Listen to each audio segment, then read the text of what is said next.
I'm Katie, and today we are making slime. You heard me, slime. Let's go.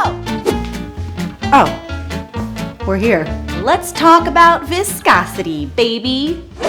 Newton discovered that different substances can flow more easily than others, and that temperature can affect that.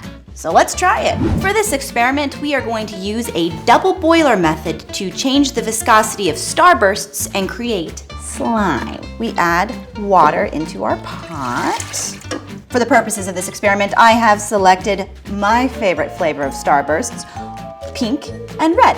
And then we place our bowl on top of the pot, creating a double boiler.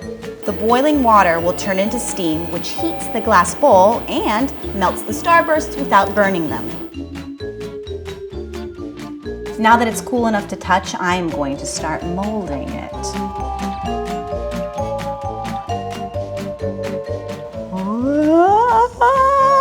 This is starburst slime, and it smells delicious.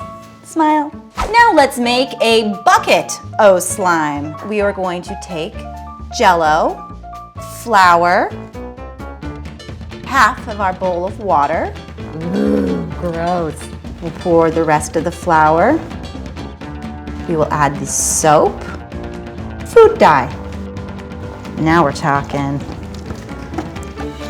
And there you have it, a bucket o' slime. All right, it's time to test out this bucket o' slime. Ah! Sure is slimy. I'm Katie, and this is Food Science.